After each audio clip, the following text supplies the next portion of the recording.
Hello friends, welcome to Kavi foods. இந்த வீடியோவில் நாங்கள் ரீசெண்டாக பெங்களூர் டூர் போனோம். அந்த அனுபவத்தை உங்கள் கூட ஷேர் பண்ணுறேன். நாங்கள் Dharapuram to Bangalore travels book பண்ணியிருந்தோம். இந்த பஸ் ஈரோடு, சேலம், கிருஷ்ணகிரி, ஓசூர் வழியாக பெங்களூர் போகிறது. நாங்கள் நைட்டு 10 மணிக்கு பஸ் ஏறி காலையில் 5:30க்கெல்லாம் பெங்களூர் போயிட்டோம். நாங்கள் பெங்களூர் போனதுக்கப்புறம் ஃபஸ்ட்டு நாள் அந்த காலையில் பெங்களூரில் லால்பாக் பொட்டானிக்கல் கார்டன் போனோம். அங்கே நல்லா இருந்துச்சு. பெங்களூர் கிளைமேட்டே ரொம்ப சூப்பராக இருக்கும். அப்பப்போ மழை பெஞ்சுது. பார்க்கவே கார்டன் ரொம்ப நல்லா இருந்துச்சு. அங்கே கிளாஸ் ஹவுஸ் ஃபுல்லாக கிளாஸ்லேயே ஒர்க் பண்ணியிருப்பாங்க. அது ரொம்ப நல்லா இருந்துச்சு. அப்புறம் ரோஸ் கார்டன், குழந்தைங்க விளையாடுறதுக்கு பார்க்கு, இந்த மாதிரியெல்லாம் நிறையா இருந்துச்சு. அன்னைக்கு காலையில் இதை பார்த்துட்டு மதியத்துக்கு மேலே மாலுக்கு போயிட்டோம். இது நெக்ஸஸ் ஃபோரம் இதில் போயிட்டு எல்லா ஷாப்பிங் பிளேஸையும் சுற்றி பார்த்துட்டு அதுலேயே மெக்டோனல்ட்ஸ் இருக்கும். அதில் சாப்பிட்டு அதுக்கப்புறம் நாங்கள் வீட்டுக்கு போயிட்டோம். இது நெக்ஸஸ் கோரமங்கலா மாலோட என்ட்ரன்ஸு. இந்த மாலும் ரொம்ப நல்லா இருந்தது. எல்லாம் சுற்றி பார்த்தோம். 2வது நாள் பெங்களூர் பேலஸ் போனோம். அங்கேயும் என்ட்ரன்ஸ்க்கு முன்னாடியெல்லாம் பார்த்தீங்கன்னா நிறைய மரங்கள் ரொம்ப அழகாக இருக்குது. அந்த கிளைமேட்டுக்கு ஏற்ற மாதிரி நல்லா பசுமையாக ரொம்ப நல்லாயிருக்கு. அதுக்கப்புறம் பேலஸ்க்கு உள்ளே போயிட்டோம். டிக்கெட் வாங்கி தான் உள்ளே போகணும். போயிட்டு நம்ம எல்லாத்தையும் சுற்றி பார்க்கலாம் எவ்வளோ நேரம் வேணுனாலும். முன்னாடி ராஜா இருந்த அந்த எல்லா இடத்தையுமே இப்போ டூரிஸ்ட் பிளேஸாக எல்லோரும் பார்க்குற மாதிரி வச்சுருக்குறாங்க. நல்லா இருக்கும். ரொம்ப எல்லாம் பெயிண்டிங் எல்லாமே ரொம்ப சூப்பராக இருந்தது.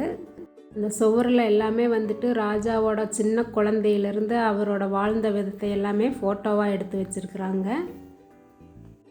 அதில் நிறைய ரூம்ஸ் இருக்குது. அப்புறம் அவங்க வாங்கின கப்பு, அவங்க போட்டிருந்த ட்ரெஸ்ஸு, ராஜா ராணி போட்டிருந்த ட்ரெஸ்ஸு எல்லாமே ஒரு செல்ஃபில் ஃபுல்லாக நம்ம மக்கள் பார்க்குறதுக்காக வச்சுருக்குறாங்க. இது கீழேயும் இருக்குது, மேலே ஃபஸ்ட்டு ஃப்ளோர்லேயும் இருக்குது. சுற்றி பார்க்கலாம் ரொம்ப நேரம். அதில் அந்த பெயிண்டிங், அந்த ஃபோட்டோஸ் எல்லாம் பார்க்கவே ரொம்ப சூப்பராக இருக்கும். இது பார்த்திங்கன்னா ரொம்ப கலர்ஃபுல்லாக இருக்கும். நல்ல பெயிண்டிங், அதுக்கு தகுந்த மாதிரி லைட் செட்டிங்ஸ் போட்டிருப்பாங்க. ரொம்ப அழகாக இருந்துச்சு. இது கீழே கிரவுண்ட் ஃப்ளோரில் இந்த மாதிரி செடிகள், மற்ற இந்த மாதிரி ஃபோட்டோஸ் எல்லாமே வச்சுருக்குறாங்க. இது எல்லாமே நம்ம ஒரு வழியில் போனோன்னா இது எல்லாமே பார்த்துட்டு லாஸ்ட்டாக தான் எக்ஸிட் ஆகணும். அந்த மாதிரி தான் இருக்கும். எல்லா பிளேஸையும் பார்க்குற மாதிரி செட் பண்ணி வச்சுருக்குறாங்க. இதில் ராஜா வாழ்ந்தப்போ இருந்த பொருள்கள், அப்புறம் அவர் வாங்கி வச்ச கப்பு, அந்த மாதிரி எல்லா பொருளும் அவர் யூஸ் பண்ணது எல்லாமே இந்த மாதிரி நம்மளோட பார்வைக்காக வச்சுருக்குறாங்க. ஸோ இதெல்லாம் பார்த்ததுக்கப்புறம் வெளியில் எக்ஸிட் வந்தோன்னா முன்னாடி நம்ம ஃபோட்டோலாம் எடுக்கிற மாதிரி நல்லா க்ரீனரியாக இருக்கும். அந்த பேலஸோட முன்னாடி பகுதியில் செடிகளாலேயே முன்னாடி அந்த பசுமையாக கட் பண்ணி செடியை வளர்த்து இந்த மாதிரி டெக்கரேஷன் பண்ணி வச்சுருக்குறாங்க. முன்னாடி இந்த சைடெல்லாம் கார் பார்க்கிங் அந்த மாதிரி இருக்குது. அதுக்கடுத்த நாள் 3வது நாள் நாங்கள் ஒண்டர்லா தீம் பார்க்கு போனோம்.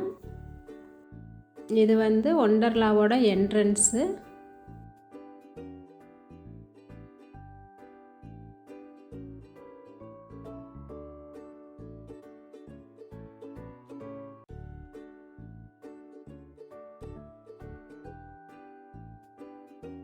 ஒண்டர்லாவில் லேண்ட் ரைடே நிறையா இருந்துச்சு. ரோலர் கோஸ்டர், மற்ற பெரிய பெரிய ரைடு நிறைய இருந்தது.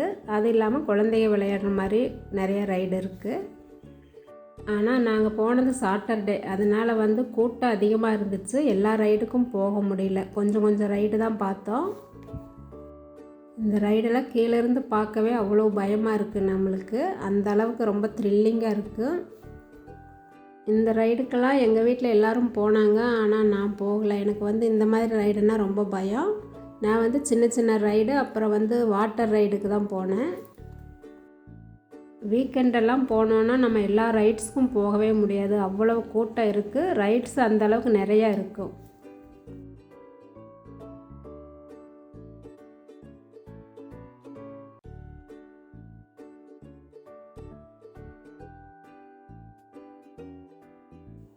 எல்லாமே வந்துட்டு த்ரில்லிங்கான ரைட்ஸ் தான் நிறைய வச்சுருக்குறாங்க. இந்த இதெல்லாம் வந்து அப்படியே பாக்ஸ் எல்லாம் தனித்தனியாக சுற்றுற மாதிரி இருக்கும், அந்தளவுக்கு த்ரில்லிங்காக இருக்கும். இந்த லேண்ட் ரைடெலாம் முடித்ததுக்கப்புறம் வந்து வாட்டர் ரைடுக்கு போனோம். அதில் வந்து கேமராலாம் கொண்டு போகல, அதிக வீடியோ எடுக்கலை. வாட்டர் ரைடில் வந்து கிட்ஸ் பூல் போனோம், அப்புறம் பெரிய பெரிய வாட்டர் ரைடுக்கெல்லாம் போனோம். அப்புறம் லாஸ்ட்டாக வந்து வேவ் பூல் போனோம். அது வந்து 5:40 ஆயிடுச்சு அந்த டைமுக்கு பார்த்துட்டு, அதோடு முடிஞ்சது. 6 மணிக்கு மேலே வந்து அலௌடு கிடையாது. அது வரைக்கும் எல்லாம் பார்த்துட்டு நாங்கள் திரும்பி வீட்டுக்கு போயிட்டோம்.